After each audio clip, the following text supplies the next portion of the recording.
Brothers and sisters, we begin with the recitation of the Holy Quran with Bilal Versi. Please welcome him with loud salawat ala Muhammad wa ali Muhammad.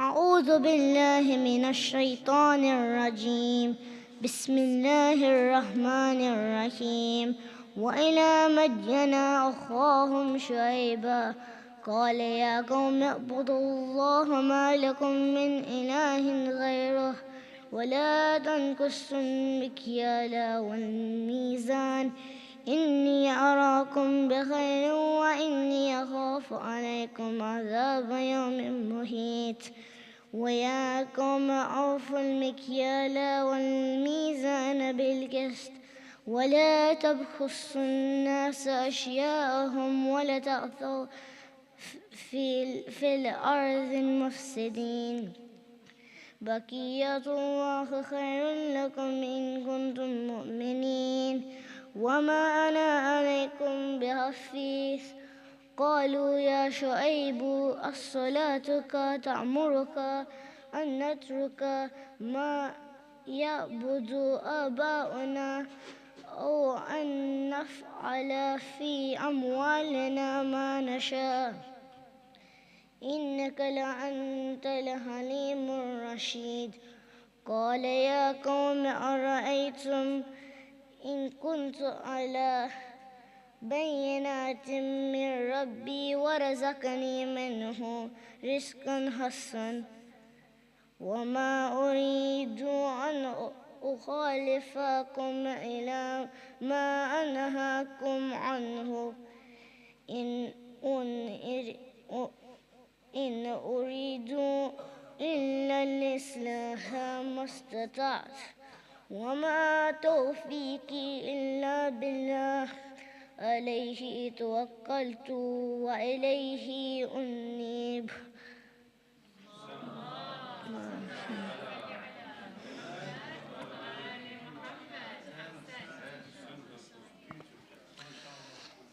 Thank you very much for that beautiful recitation. Brothers and sisters, the next part of the program is a short talk by Hussein Hadawi. He'll be speaking to us about his Iraq trip. Please welcome him with a loud salawat.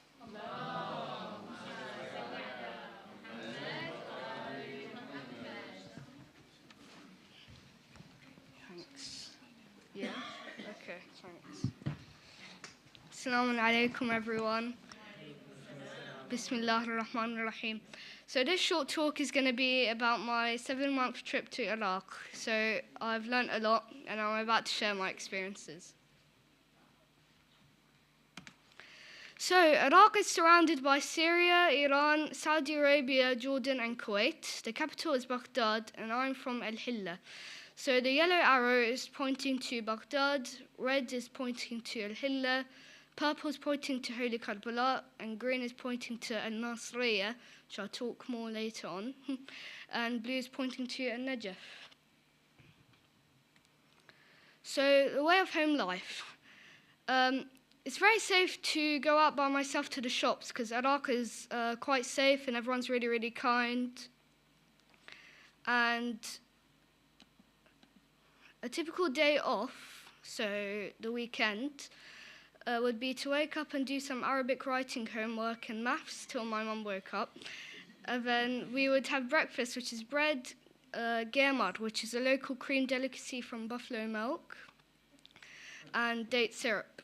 After breakfast, I'll do some more work, and in my break, I'll walk to the local shop and get some drinks, because it's really hot over there, and saying hi to the locals.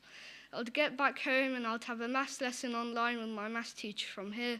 Then I'd go to my grandmother's house with my dad and I'd chat with my cousins and play with them. Then we'd go to our rented house and sleep. So people. The people in Iraq couldn't be kinder. Every shop would always say to keep the money and don't pay. There have been in a lot of hardship because of wars and of course the unbearable heat in the summer. This is part of why I used to go to the shop by myself.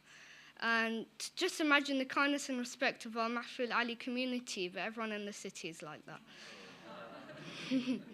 This photo is my dad next to the Melwiya minaret, which is a landmark in Iraq. It's quite famous. And, in other words, an Iraqi man in Iraq next to Iraqi landmarks. So, school. School here is quite different to school here. For example, there's a bus that picks me up from home to school. And here in primary school, we don't really get buses. And I find their studies quite harder because, of course, I'm not used to their language, but it's really interesting to learn about history and geography about my country. And I'm currently Year 6 level Arabic grammar. And Arabic grammar is a lot harder than English grammar because the words are completely different when feminine and masculine and so on. The teachers were all very welcoming, and I made 2 good friends that I've kept in contact with. And when I get home from school, due to the heat, I sleep as everyone else does, which is called a siesta. In Iraq, the week is Sunday to Thursday, and the weekend is Friday to Saturday, which got really confusing when I was trying to translate between the 2 languages. I went to a private Iraqi school, not international, in Hilla. A normal day on Thursday, which is the last day at school, I've been getting picked up by the bus and taken to school while I'm still half asleep. And when I get there, I'd rush to the classroom to put my bag on my chair and then go down the stairs to the field where the headmaster would give us a short talk. And there are scouts who dress up in this uniform and march to the flagpole and raise the flag. So that picture on the right is a similar image. So you can see like the scouts in their uniform and all the students like lined up in the flagpole. And then we'd sing the national anthem, which I've fully memorized. And the scouts would march again and we'd walk back to our classroom. We'd have maths, and so in a subject like maths, since I have like over Zoom, I used to have lessons online with my maths teacher from here in the UK. So I'll do the homework from there in their Arabic lesson, and my Arabic teacher would take me out of a lesson I don't participate in, like Islamic studies. And I still have lessons now to keep my Arabic up, which is quite nice. I'd get homework set, and afterwards I'll go to the last lesson and catch the school bus back. And during breaks, there's also a tuck shop that opens, which sells things from snacks to pens to Iraq flags. Ziyaras. Surprisingly, there are lots of little ziyaras in Hilla, like Shaheed Umran bin Ali, Shaheed Bakr bin Ali, Nabi Ayyub's house, and even Nabi Ibrahim's birthplace. They're all quite small and have a really comforting feel. Of course, there's also Karbala and Najaf, which are also very nice. And on the left, there's a picture I drew from my school, because there was like a contest, and we had to draw 2 pictures. And then on the right, there's a picture of Holy Karbala. And then Iraq Marshes trip. In the marsh city of Al-Nasiriyah, well, around Al-Nasiriyah is marshes, really. We stayed at a hotel and drove up to the marshes and went on a nice trip around the marshes in a wooden kayak with the man who steered the boat. So the picture in the middle is quite accurate on how it looks. And we even saw amazing water buffaloes swimming in the water. There's lots of lovely wildlife there. The shelter was straw, and we ate the traditional fish dish, which is called masqouf. And also that picture I drew for my school. It's the second picture with the reeds and stuff. Babylon. Babylon is in Hilla, so where I'm from, which is only a 10-minute drive from my grandmother's house. Babylon is the ancient ruins of the civilization of Babylon. It has the Lion of Babylon and the Ishtar Gate. I've recently written 1,000 words on each civilization, so this book, including Babylon, so you can see me after my talk to see it. And I went there a few times, and an interesting fact is that Saddam Hussein, the old ruler, had bricks on the ruins with his name on it, and they still haven't removed those bricks, so it's quite nice to see. And Saddam had a nice castle next to the ruins, so there's lots of mosques and castles that are abandoned, just dotted across Iraq, and they're really nice to see from a distance. Lastly, I miss Iraq a lot, and because of this trip I've learned Arabic and a lot more on our world's politics. I've also become a patriot to my country and a bit of a show-off about Iraq. 100% written by me. صلوات.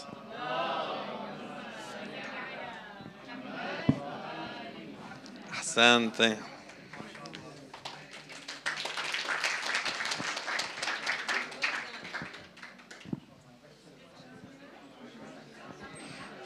Thank you very much. We are now... Cool. Yep. Okay.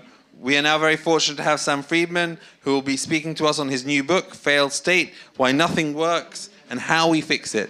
Let's welcome him with a round of applause.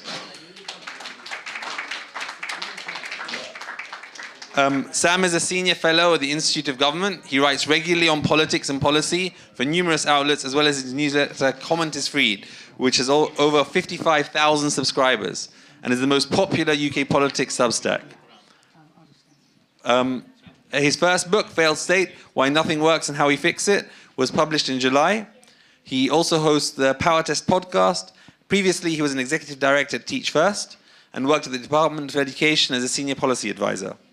Sam is also a senior advisor to the education charity ARC, vice chair of Ambition Institute, and a trustee of the Holocaust Education Trust. Another round of applause, please.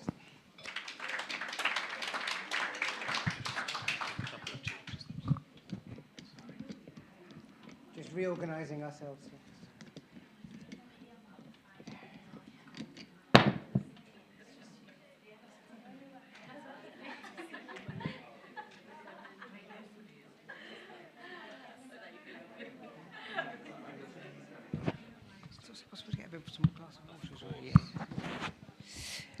Great.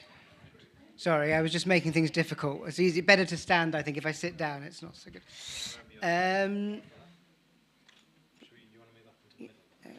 That's fine. That's fine. That's fine.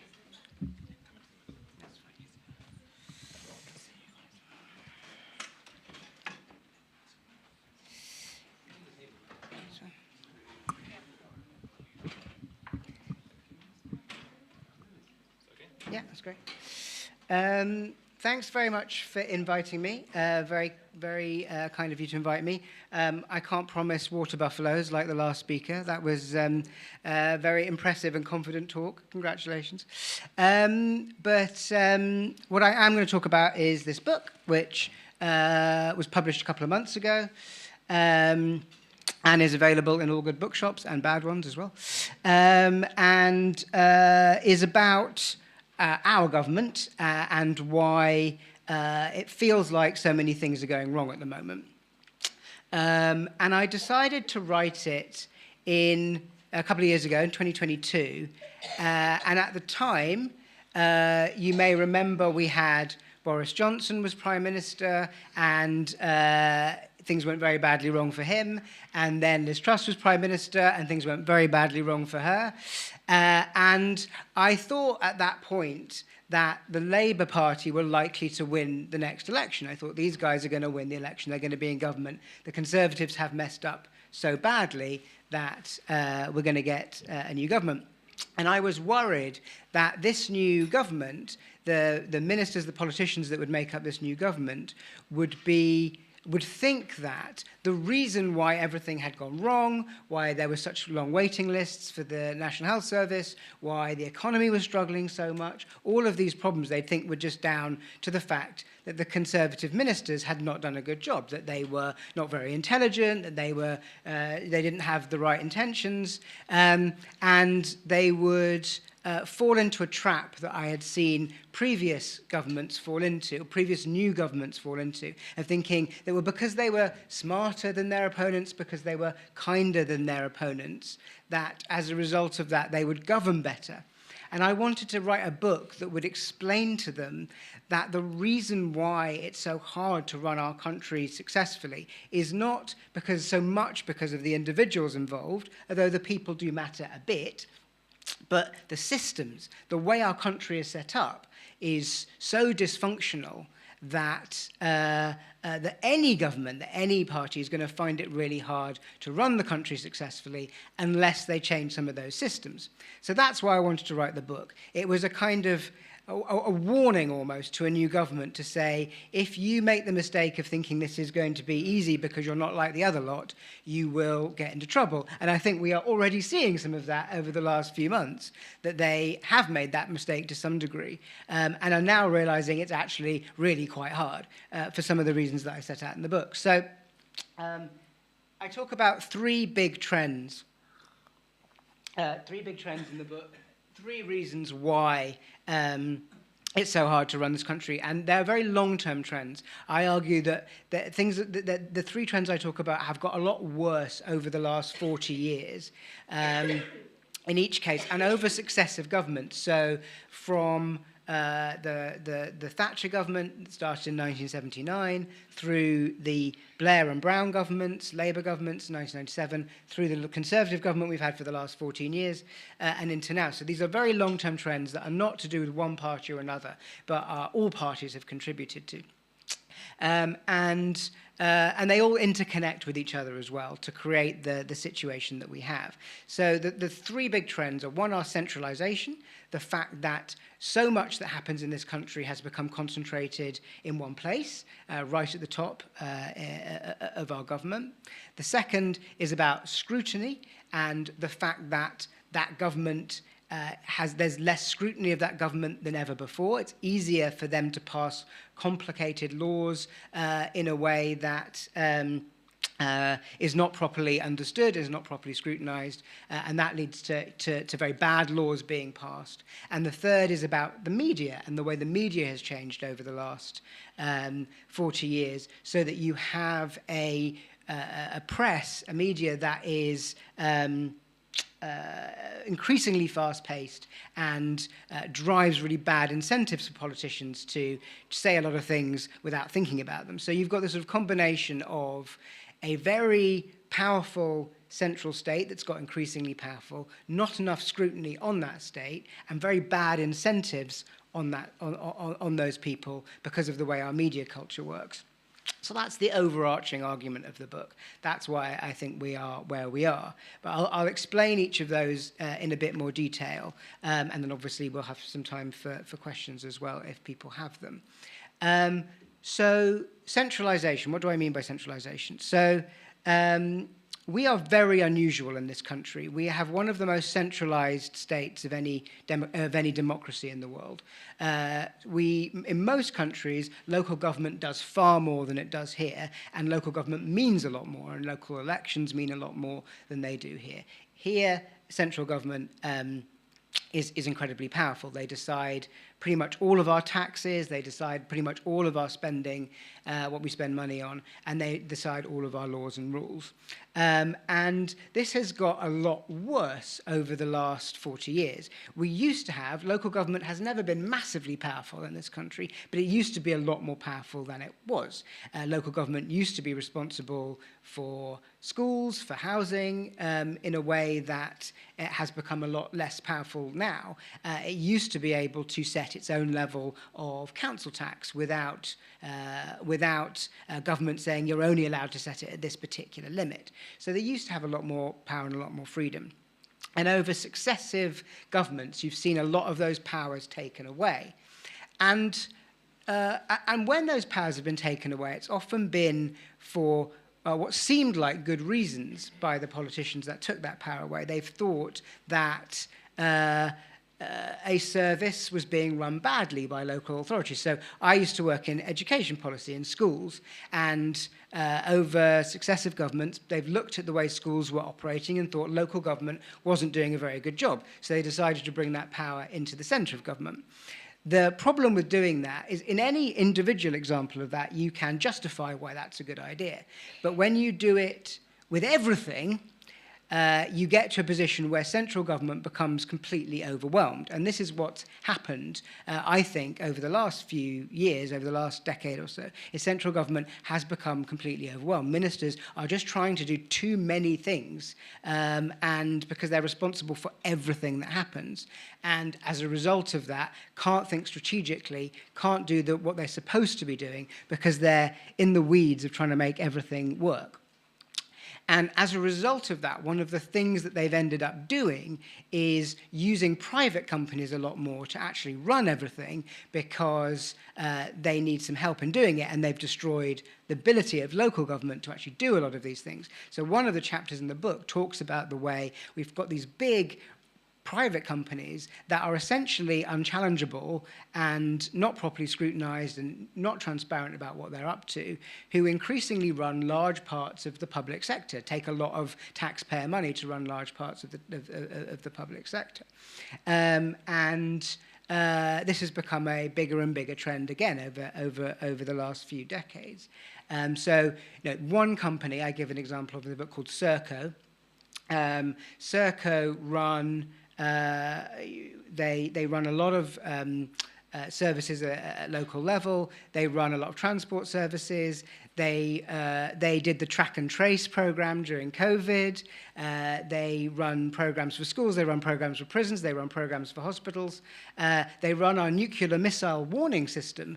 So they are incredibly important, these kinds of companies, but they're completely private for-profit companies. I don't think they have necessarily the right interests of the country at heart. But the central government has become increasingly dependent on them because we don't have an effective local government anymore. So we've sort of contracted out large parts of the running of the state, and we've got very poor quality organisations actually doing a lot of that work because they're not being properly scrutinised by government and they don't have the right interests. I talk a lot about whole industries that have become essentially run by the private sector, even though we as taxpayers are paying for those services. So I think probably the most terrible example that I talk about is children's homes. So some of the most disadvantaged and vulnerable children in society who need to be in residential children's homes because their parents can't care for them or they don't have parents to care for them, are in homes that are being run by private companies. And these private companies are charging a huge amount of money to local authorities to run these children's homes. They do not have they often don't have the interests of the children at heart. They're making a huge amount of profit from these children's homes. And I give an example in the book of one of these children's homes that was set up by a reality TV star and the guy who owns West Ham United. And he's like, these are not the right people to be running homes for our most vulnerable children, and this doesn't happen in any other country. This is a real problem, that we have got to the point where we have so little local government and a capacity in our local government that we have to get these kinds of people to run the services that we need, and it's no wonder that a lot of the time they're not doing very well. The second part of the argument about centralisation is actually within Whitehall itself. So you've got this sort of destruction of local government and this sort of central government becoming increasingly powerful, but also overwhelmed because it can't manage all of these different problems, so it's contracting out to private companies. But even within Whitehall, the role of the Prime Minister has changed dramatically over that 40-year period that I talk about. So it used to be the case that the Prime Minister was sort of the chairman of the board, if you like. They would have a cabinet who would be doing the day-to-day running of everything, and they would actually be sort of trying to sort of sit back almost and take the high-level view and not be involved in all the day-to-day decisions. Over time, our prime ministers have become more like presidents, like an American president or something, or a French president, who are seen as being the most important person, the person who has to make every decision. And the Prime Minister's personally involved in every single thing that happens in the country. And that means the role of Prime Minister has become, I argue, impossible to do effectively.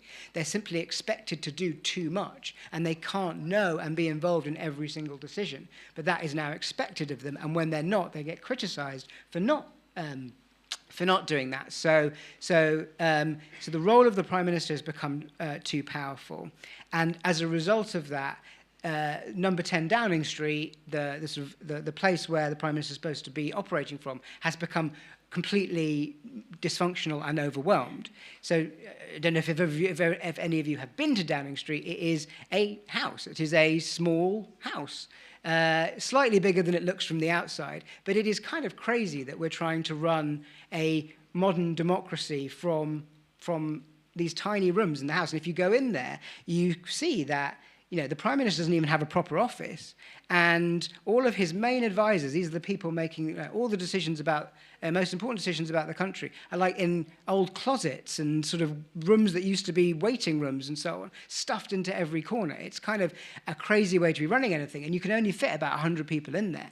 So we've given the Prime Minister this role where they're supposed to be making every decision, but they're operating in a building and with a team that is far too small to support them in making all those decisions. We've created this incredibly sort of powerful presidential role who has more power than ever before, and at the same time given them the sort of team that you would be too small to run a city, let alone a country.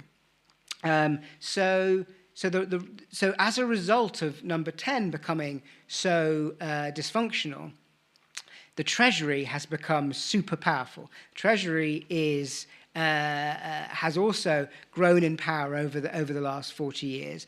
They've taken more and more control, and the way they've done that is by creating more and more rules about spending and when you're allowed to spend money. You may have heard the phrase fiscal rules on the news.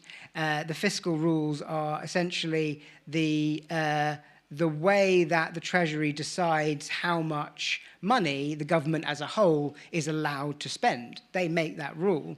But by making that rule, they then get to decide essentially what every other department gets to do.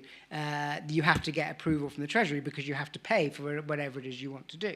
So you've got this dynamic where Number 10 has a lot of power but doesn't know how to use it and can't use it effectively. The Treasury, which is much bigger and has a lot of the best civil servants, does know how to use their power and has a lot of power as well. And as a result of that, the Treasury has essentially become the most powerful organisation in the British government, and everything gets decided on the basis of short-term decisions about money. So you don't have anybody saying, wait a minute, maybe we need to spend a bit more money on this particular project right now. Maybe we need to invest in more hospitals right now. You always have a conversation between the Treasury and the Department for Health where the Treasury is saying no and the Department for Health is saying, please, can we have some more money? And that's how you get, I think, into the position that we have in the health service where we don't have enough hospital beds. We have fewer hospital beds than any other comparable country, and that is because for 20 years, every time they've had that conversation, the Treasury has said, no, we don't want to build more hospitals, we don't want to put in more hospital beds, it's too expensive. You don't have anybody in government able to push back against that. You don't have a Prime Minister on top of things enough because they're in this situation where they've got a lot of power but don't know how to use it. So it's always the Treasury makes decisions, and that's why so many of our public services don't work. So there's a centralisation effect, both from local government being destroyed and within Whitehall of the Prime Minister, the Prime Minister's role becoming very dysfunctional, and the Treasury essentially becoming the organisation that actually runs everything. So that's sort of problem one. Problem two is around scrutiny, so Parliament has never had as much power as parliaments do in other countries. If a government wants to do something and it has a majority, it's always been able to do it. But what we've seen increasingly is that they've found ways to circumvent, to bypass even discussing an issue in Parliament. They've done this using a whole load of tricks, which I won't go into in sort of massive amounts of detail, but I'll give you a few examples. So during COVID, when we had lockdowns, all of those lockdown rules that we all had to live by were created by something called secondary legislation. So there was never any debate in Parliament about any of those rules. The government were changing the rules all the time, but they never had a debate in Parliament about it. And this is used, that trick is used all the time now to set rules, to set laws. You do it as secondary legislation, you don't even have to have a discussion about it. Another trick they use is that they get to control the amount of time you spend talking about any particular bit of law. So if you've got a really controversial bit of law that you want to pass, you just give very little time to talk about it. And then you can't have the scrutiny, the MPs can't give it the scrutiny that they might want to give it. So Brexit, the Brexit deal, you may remember, the Brexit deal was 1,000 pages long, the final deal. There was 1 day given to the House of Commons to discuss that entire deal. That was all they were given, so they couldn't scrutinise it properly. The act that we saw the last government try to pass to say that Rwanda was a safe country to send asylum seekers to, they gave that a day as well. These are really huge, important pieces of legislation that needed to be scrutinised that were given no time at all. So they found all these kind of ways to essentially not involve Parliament in decision-making. And as a result, what you've seen is the Lords, the House of Lords, have tried to get more involved in decision-making. The House of Lords have tried to intervene and stop a lot more legislation than they used to try and stop, because a lot of it is so bad, because it's not being scrutinised by the House of Commons. But the House of Lords is very weak, because they're not elected, and they can't stop the House of Commons from doing something. Ultimately, they have to pass it in the end. They can block it for a bit, but they have to pass it in the end. So they have tried a bit more to stop some of these bad laws passing, but they've been unable to do so. And what that has meant is that you've had the courts get much more involved in policy than they used to, and judges get much more involved in policy than they used to. And a lot of big decisions over the last few years, like Brexit, like the Rwanda issue of whether Rwanda was a safe country to send asylum seekers, have ended up being turned into court battles. And judges have said very explicitly that the reason this is happening, the reason why they are overturning government decisions in the way that they didn't used to, is because Parliament has become so weak, and because these pieces of law, these pieces of legislation are not being properly discussed in Parliament. So you've got this whole kind of domino effect where the weakness of the House of Commons, exacerbated by the weakness of the House of Lords, means we're having a lot more of our laws ending up in court battles and being overturned by the courts. All of this creates a huge amount of failure, and the asylum system is a really good example of this, where whilst the Conservative Party, while the last government were trying to do all of this, while they were trying to create this Rwanda program using these laws that the courts kept overturning, they were not processing any asylum seekers. So we built up this massive backlog. There's about 200,000 people currently waiting to have their case heard in hotels all around the country. And because they're all sat there waiting in hotels, that creates anger from local residents. It was one of the things that led to the horrible riots that we saw this summer. And so you can see all of this stems from the fact that you have an incredibly bad law that isn't being properly scrutinised by members of Parliament. So one of the big recommendations I make in the book is that MPs should be, being an MP should be a role in which you have a lot more power to properly ask difficult questions of the government, because we need someone in our system playing that role, and it's really not ideal for it to be judges playing that role who are not elected, and things have already gone very wrong by the time it gets to the judges. So that's problem 2. Problem 3, final big trend I talk about, is about the media and the way that media has become very, very rapid, right? So it used to be the case that 30, 40 years ago, if something happened and you were a politician, if a journalist rung you up and said, I've heard that you're going to do this policy, or I've got this, this piece of news, you'd have a day to think about it, because it wouldn't be in the paper till the next day, or at most it would be on the news that evening at 9 o'clock or 10 o'clock. So you had a bit of time to deal with these things. And also there just wasn't as much media, right? So you didn't, they would report, there would be sort of enough going on for them to fill the newspaper, to fill one news program a day, and that was sort of fine. As we've seen the rise of the internet, 24-hour news channels, so this constant stream of news on social media, everything has become immediate. So if a bad story breaks, you hear about it at the same time as everyone else, as the government, and you have no time to react to it. So everything has sped up to the in this sort of crazy way that gives people no time to make proper decisions. And thus you get much worse decisions being made. Also, as a result of this, there's just far more space that needs to be filled because there's the whole day of social media to fill. There's every one of these sort of 24-hour radio stations, talk shows, 24-hour news stations. There's all of this sort of volume of material that they need, that journalists need in order to fill their outlet.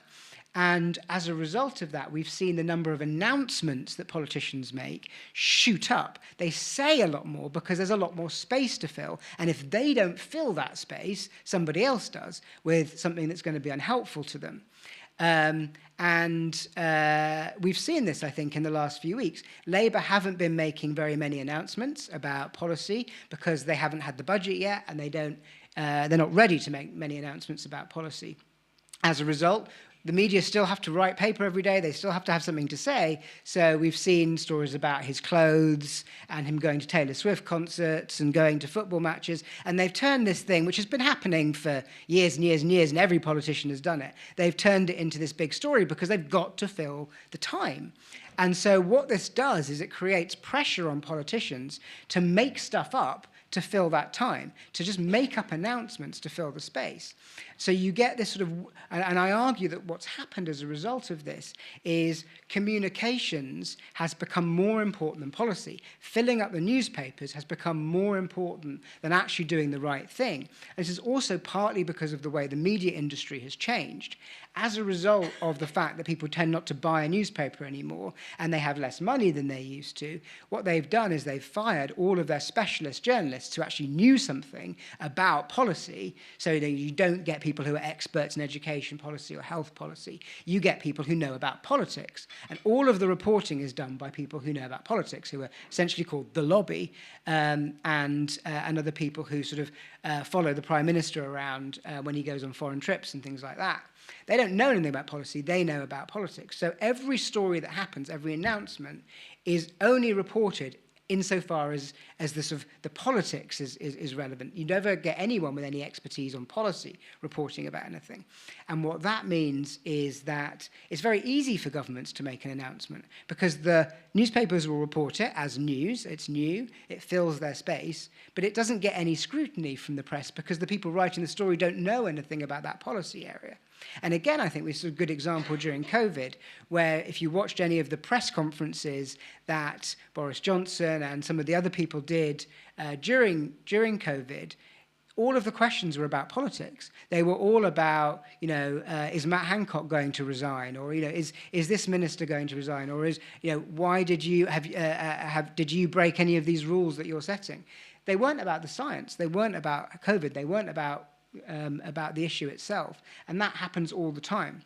So it's a very negative situation we've got, where all the incentive on politicians is to make announcements, and the politicians that are successful and do well in our system are the ones who are very good at coming up with announcements, even if they don't lead to anything, even if they don't lead to any good policy. And Liz Truss was a great example of that. Liz Truss was great at getting in the papers and making stuff up that got in the papers. She didn't do anything. She never had any policy successes to her name, but she was very good at building that kind of reputation through giving the media a lot of stuff to talk about. So it's one of the reasons why the wrong politicians get into positions of power as well. So if you bring all of these problems together, as I say, you get a situation in which you've got this very powerful state that's destroyed local government, that is overwhelmed by all of the power it's taken onto itself, doesn't know how to use it properly. You've got a prime minister who is overwhelmed because they've been turned into a president. You've got a treasury that's far too powerful and it ends up being the ones who make every decision based on how much everything costs rather than what we actually need. You've got MPs who are unable to challenge this because they're not able to. We don't have the right tools in Parliament for them to be able to challenge it. We have more and more bad laws being made, getting into the courts and leading to really bad policy. and we have a media and a way of doing politics that has become increasingly negative and bad as a way of driving announcements rather than good policy. And people who want to make good policy and want to take time over it don't get into positions of power because it's the ones who are good filling the newspapers that get into positions of power. So this is a really negative cycle we've got into. And my argument is the new government is only going to succeed if it tackles some of these big problems. You can't just say, I want to do NHS policy, I want to do education policy, I want to do housing policy. You've got to say, I need to fix these basic building blocks of the state. We need to decentralize. We need to build up local government. We need to create stronger mayors in our cities that are able to do a lot of this work. We need to stop giving that work to private companies to do and start giving it to local politicians, to the mayors that are developing around the country. We need a parliament that works. We need MPs that have the authority and the power to ask difficult questions and to work out that laws aren't going to work before they become laws and before they get into the courts and before they fall apart in the way that we've seen so many fall apart in the last few years. And we need to think about how we work with a media that has changed a lot in the last few decades. And one argument I make about that is we need much more local media, which tends to be much more interested in the real world than political gossip. And there are ways that we could build up local media to provide some of that support as well. So that's the basic argument. I've hopefully given you a good idea of what's in there. Very happy to take any questions if there are any. Thank you very much.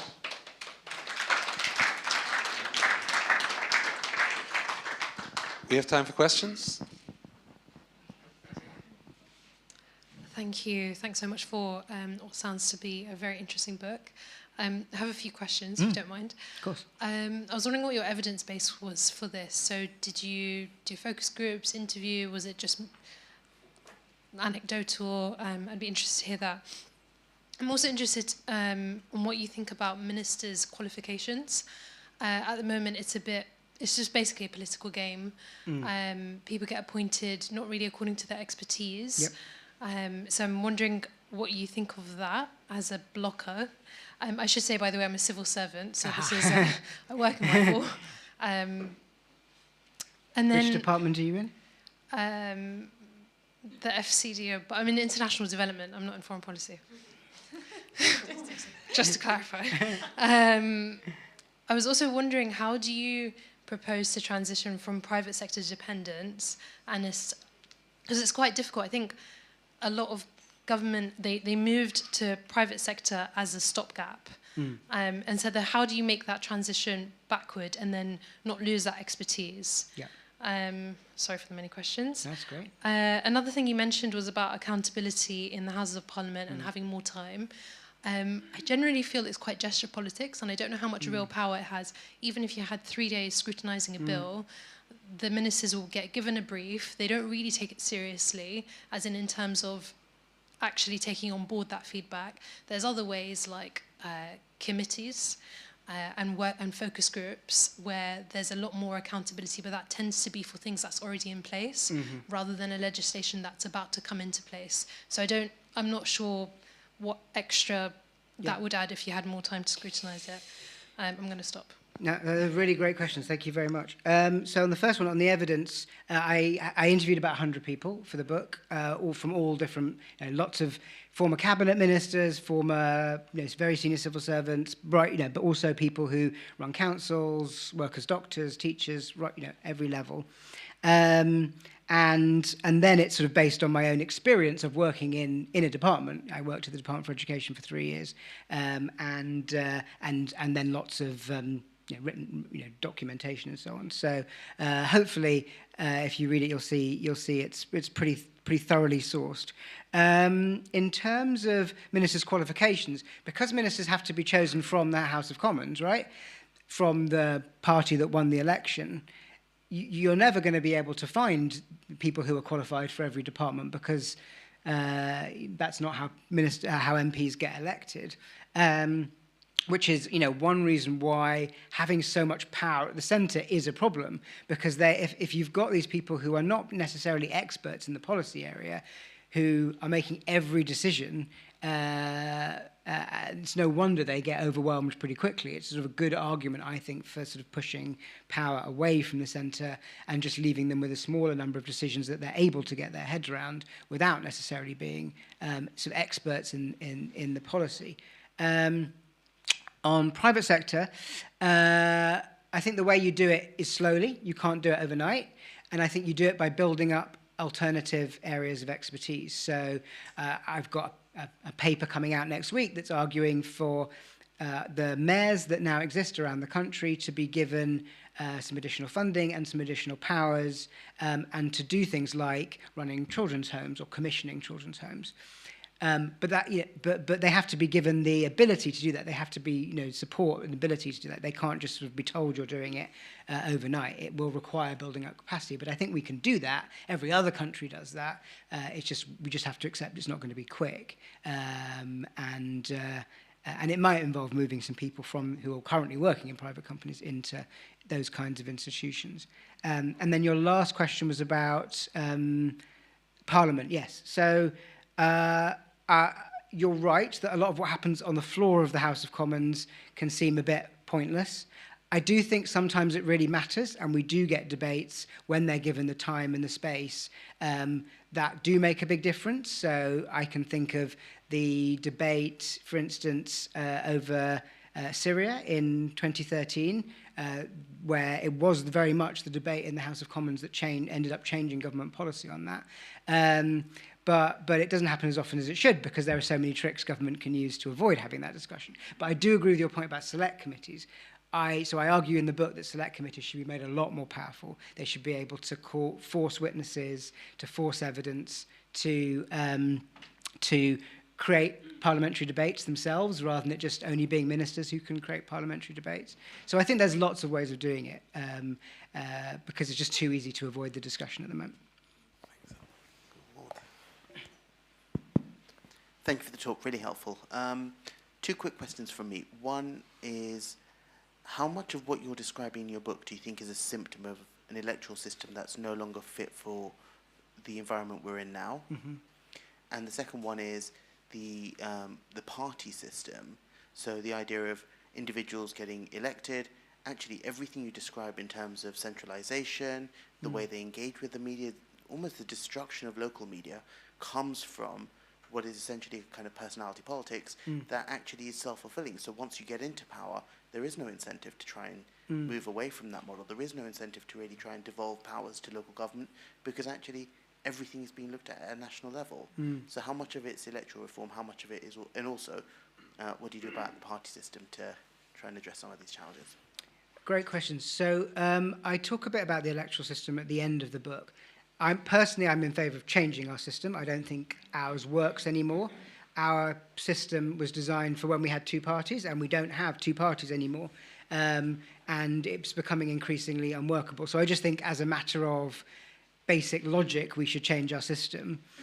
I don't know how much difference it would make to solving the problems I'm talking about because unless you fix some of these other problems, like the way the Treasury works, Number 10 works, Parliament works, filling it with a different set of politicians and a different set of parties, I'm not sure actually fixes those problems. So I do support it, but I think it's a slightly different question to the ones I raise here. And I think if you look at a lot of European countries that have PR systems, they have a lot of the same problems that we do.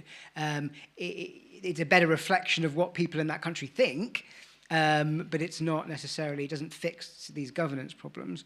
On the party system, so you're absolutely right that that sort of sense of loyalty to the party and it makes a huge difference and is an issue. The way I try and make the argument in the book is it does matter to you, even once you've got to that point, because by repeatedly failing in the way that our political parties are repeatedly failing, they might survive for the day, but they end up, with no legacy. They end up in the way that Boris Johnson and Liz Truss and Rishi Sunak have all been, ended up, which is with very little support and having achieved very little. And so my argument is if you actually want to win elections, if you want to be successful and if you want to be recognized as being a great politician with a legacy, you've actually got to fix some of these underlying problems. Just operating within this current system and thinking that you're being successful because you're managing it, you're managing the media, you're getting stories in the newspaper,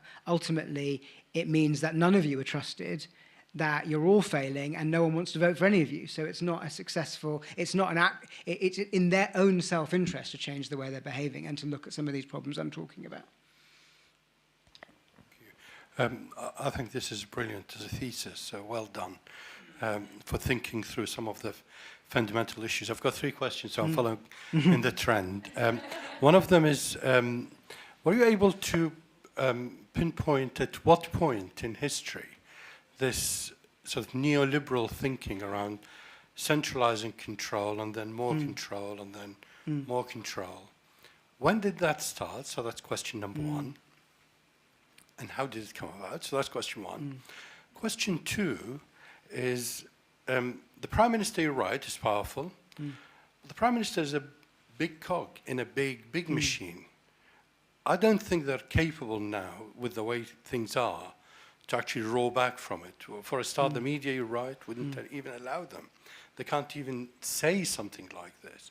So they've got to keep running on this treadmill. They can't rethink the system. And there's nothing that I could see that is powerful enough in the background to actually start to change back. So I think you might need to spend a bit more time on the solutions. And on the last point you were answering, would you say that part of the problem of sort of currently you've got to be a really well-behaved MP to be selected by the Prime Minister for a ministerial post, which means you don't actually exercise what you're there to do, because otherwise you're causing trouble and nobody's going to select you to become minister. Really, really good questions. So let me actually start with that one, because I think it's really important. You're absolutely right. The incentive for an MP, the reason you'd become an MP at the moment is because you want to be a minister. And so that means you behave and you do what you're told by your party. So my argument in the book is we need to make being an MP in itself a much more important high status and high paid job versus being a minister, which currently you get more money, you get more status. It's what everyone sort of wants to be. So I argue that if you're the chair of a select committee, you should get paid more than a minister. If you're on a select committee, you should get paid the same as a minister. And you should be, and it should be a role that comes with a lot of power. In America, where in the Senate, where senators can't become ministers, being the chair of a committee is the most important role you can have in the Senate as a senator. It's where all the power is. So we can change what being an MP is, and I think we need to do that in order to deal with that problem. On the issue of the Prime Minister, I do make some recommendations. I think there's some things you can do to help them even within the system we've got. So get them out of Downing Street, get them a proper office and a proper building that actually is functional, get them a proper team that is big enough to help manage all of these challenges and give them the support that they need to do that. You know, you would not get any other world leader trying to operate in the way that our Prime Minister does. But then this is where you need to devolve power. Like, you're right that our Prime Minister will now always be seen in this presidential role, but that doesn't mean they have to be making decisions about everything. If you look at the American president, they're not making decisions about, individual schools and the school curriculum, and they're not making decisions about which hospitals to open where. That sits way below their level. So they're the president of America, the most powerful person in the world, but they're not making anywhere near as many decisions as our Prime Minister is. So there's a way of, I think, recognising what you're talking about. And then what was your first question? Remind me. So there's obviously a new yes. When did it? So I think it's about the way our country was formed. We've always been a very centralised country, and we've never had. I'm talking about England, not so much Scotland and Wales. If you think about the way a lot of other countries were formed, America or Germany, they were built out of other states or other countries, Italy, Spain, all of these countries were built out of other countries, and they emerged as countries fairly late. We were formed very, very early, over 1,000 years ago, and so we never had these kind of very powerful constituent blocks like Germany or in America does. We don't have a constitution which says the certain powers must sit at this level. And because we don't have that, the instinct is always to pull power to the centre. So that, I think, is why we've ended up where we are. That's the historical reason why we're so different from other countries on that point. Thank you. Yeah, go ahead.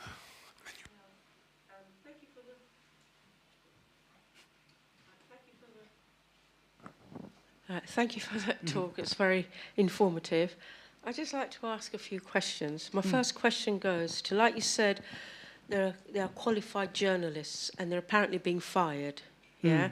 Now, where are these journalists going? Because everyone's leaving England. Doctors are leaving. They're getting better paid in the US or United Emirates, you know. And if they are getting fired, are they going to the US? And is it a better pay, better opportunity? Because nowadays I find that the newspapers I come across, they're not as well informed as they were 10 years ago. They had so much information, so much rule of law saying. Now it's just a brief, like a novel you're reading. It's not really in depth. Now, second deal is that how do you deal with backbenchers? You know, some of these backbenchers are very dodgy and they try to block your issues. You know, like they don't want to talk about this, Starmer, you know, eradicating this £300 gas bill, you know. They don't like talking about certain things. So how do you go after these backbenchers? They're not elected, but they're very, very shrewd in their work. And number three, just saying, who decides the Prime Minister's pay? Because, you know, is it the Treasury? Do they get, like, every year, every 4 years they come, do they get 10% increase? Like, you're working, you get 10% increase, 15% increase. I mean, who decides? They get big money, and they get, when they leave, they get a big pension as well, which is not necessary. You know, they've got their money, they've written their books, like Tony Blair, but it's still getting it. And I don't understand some of these issues. So if you can address some of these issues, I'd be grateful. Thank you. Thank you. So where are the journalists going? They're staying. So I think it's they're mostly staying in the country. The ones that aren't getting the jobs anymore, but they're just doing different things. They've gone into public affairs and working in communications jobs. They just don't work for the newspapers anymore. So yeah, I completely agree. You've had the quality of the newspapers has got an awful lot worse. In terms of who decides the Prime Minister's pay, that is the Civil Service Commissioner, and they decide the pay for civil service, and then you have a kind of bit of it that's the parliamentary bit called IPSA. Who decide on all the MP pay and the Minister's pay and the Prime Minister's pay. They are independent. It's not decided on by the MPs or the Prime Minister themselves. It's done by an independent group, and it's supposed to be benchmarked against similar types of jobs. But you're right. There's a lot of... So in this argument about Starmer and, you know, should he be taking all these free clothes and so on, there's been this sort of thing, well, they're not paid very much. It's true that, you know, the Prime Minister gets paid £167,000 a year, which is a lot. It's a lot less than big businessmen or, you know, people running our biggest companies get. But after you've been Prime Minister, your earning power is enormous. You know, Boris Johnson gets paid hundreds of thousands of pounds to give a speech for some reason. I don't know why. But people give him a huge amount of money to give speeches. Even Liz Truss can earn £40,000 for a speech. It's extraordinary. So yeah, the kind of arguments about pay are a bit of a spurious one, I think.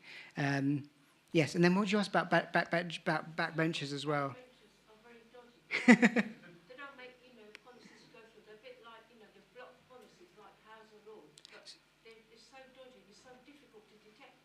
So, yeah, I think every government does struggle with its backbenchers, but especially the current government, because they've got so many of them.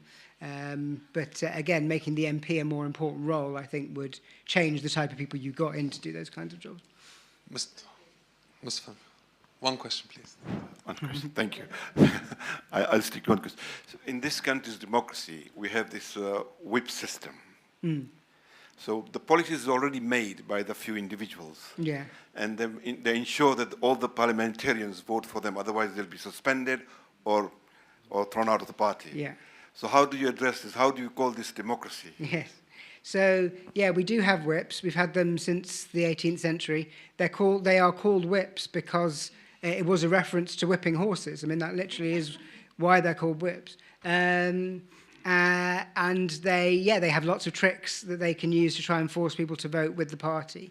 But ultimately, the party is more powerful than the whips. If enough MPs agree on something, there's nothing the government can do. They do have to back down, and we do see that happen. Not as much as it should do, but we do see that happen. So this goes back to my argument about why we need to make the role of the MP more powerful in itself. So one of the biggest reasons the whips have so much power is because they can say, you won't get a job.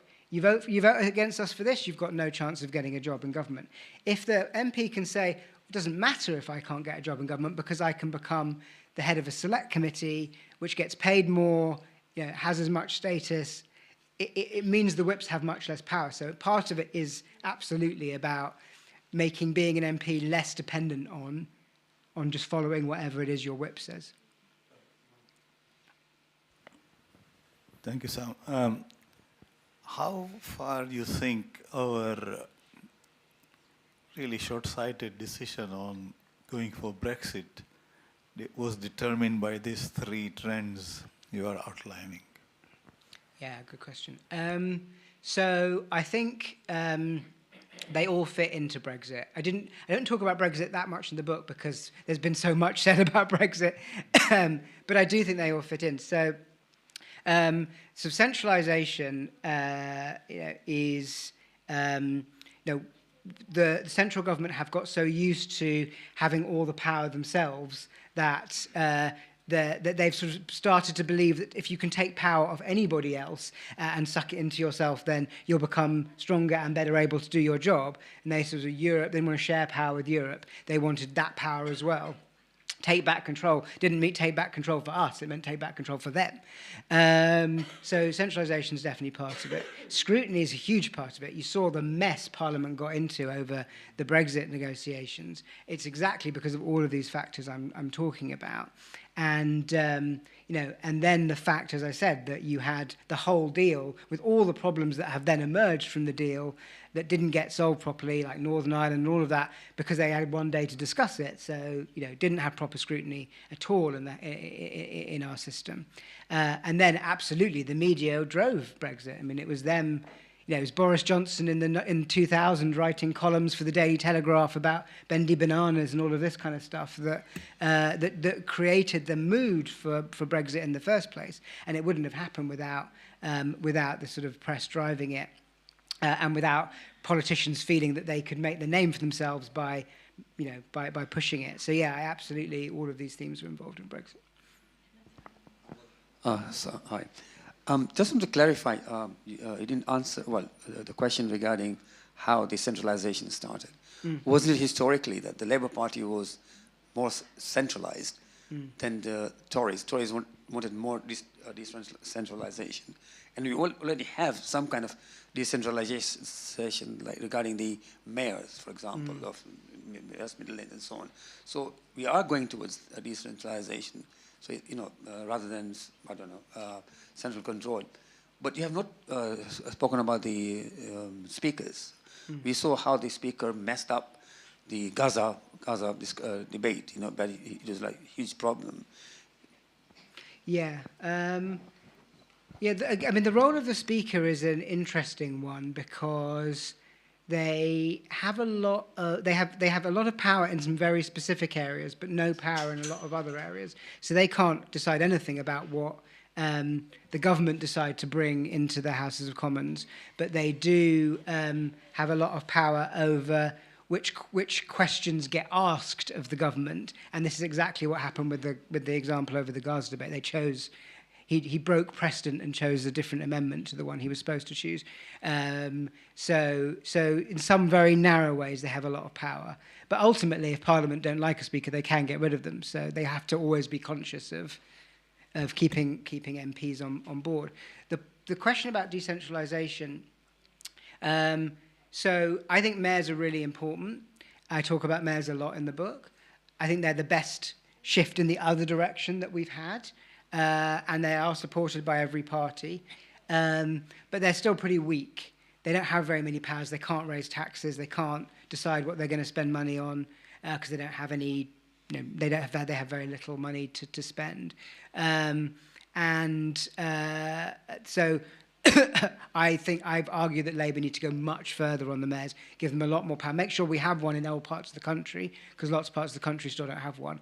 But that is the route to doing a lot of this decentralisation, giving them a lot more power, taking it away from central government, and using them to deliver a lot of our services is, I think, a key route. Okay, this is final question. Thank you very much. Your book came out 3 months ago. The intention was for the new government, but perhaps it's a bit too late for them to think over it. But what sort of reaction have you had from the politicians in terms of your book? So there's been everyone seems to agree with it, but then they're not yet doing anything about much of it. It's been really interesting, actually. I've had some conversations with people in the government about it. I know a lot of them have read it and have said positive things about it. And I've had positive things said about it in all sorts of newspapers, from the Financial Times, the communist newspapers, all been positive about it. So it feels like there's a lot of agreement with a lot of the problems I'm raising, but the ways of dealing with them require a lot of courage. It requires a lot of courage for a government to say, we're going to give away power, we're going to make MPs more powerful, we're going to give more, we're going to create sort of local media that can scrutinise us properly on policy. That is a difficult thing for government, especially one that's feeling under a lot of pressure already, to do. So, my argument to them is I just keep making the same argument. Ultimately, this is in your interest. The reason why you're finding this so hard is because none of these systems work. Fixing these systems is the only way you can ever, you're going to win the next election, you're going to get a legacy. So I'll keep pushing away, but they seem to like the book. So I've hopefully got a receptive audience. Thank you very, very, very much. I know we probably could have gone on for even longer, but we have run out of time. Thank you very much, and let's give another round of applause.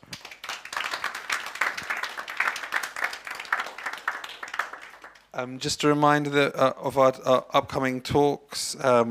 Next week we have Sheikh Mohammed Hilli, who'll be speaking to us on the Wilayat of the Imam Hassan al-Askari. The week after we have Dr. Ali Raza Bajani, who'll be speaking to us about beyond pluralism, diversity and Usuli thought.